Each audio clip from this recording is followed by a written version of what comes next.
हमारी आस्था के साथ खिलवाड़ भी होता है और जो लोग प्रोटेस्ट करने आए थे उनको मारपीट के जेल में बंद किया जाता है। तो ये एक तरह का जो है सरकार की बदले की कार्रवाई थी।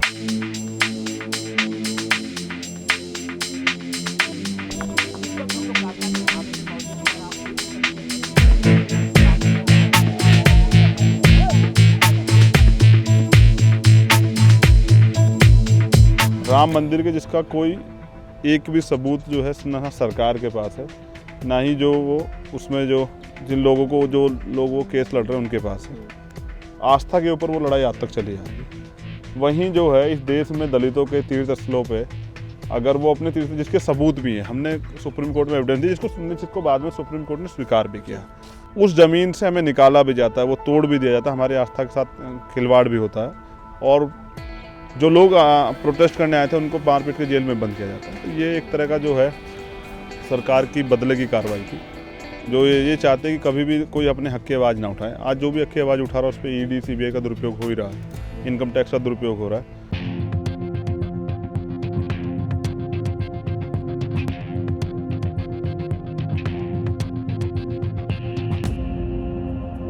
ऐसे में जो है सरकार की मंशा ये है, क्योंकि सुप्रीम कोर्ट का जो अंतिम ऑर्डर है उसमें लिखा गया है कि सरकार देने वाली, सरकार के पास सरकार की ज़मीन है, सरकार चाहे तो दे दे, सरकार चाहे तो ना दे।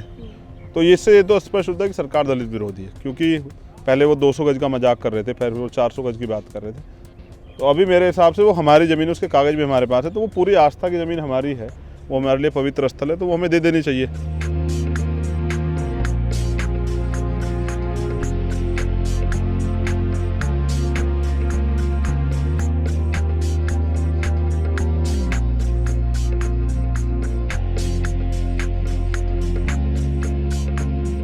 अभी कुछ ही दिनों पहले आपने मायावती जी को एक लेटर लिखा है, ओपन लेटर लिखा है, दोस्ती का हाथ बढ़ाया है। क्यों, मतलब क्या चेंज हो गया? देखिए, वर्तमान में जो बहुजन राजनीति की जो स्थिति है वो बड़ी ख़राब है। तो मुझे अगर इस मूवमेंट को बचाने के लिए 1 लाख बार भी उनके पैरों में झुकना पड़ता तो मुझे कोई फ़र्क नहीं पड़ता, क्योंकि मेरे लिए मेरे व्यक्तिगत स्वार्थ से, मेरे व्यक्तिगत सम्मान अपमान से बढ़ के मूवमेंट है।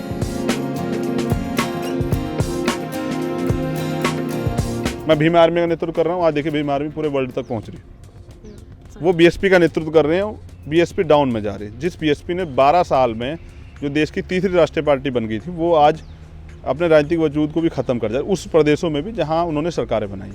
तो यानी कि कुछ नीतियाँ गलत होगी, कुछ गलत लोगों को जिम्मेदारी दे दी गई। मैं चाहता हूँ कि वो नीतियाँ सही की जाएँ, गलत लोगों से जिम्मेदारी वापस लेकर सही लोगों को, ईमानदार लोगों को दी जाए, संघर्षशील लोगों को दी जाए, तो आने वाला कल अच्छा होगा।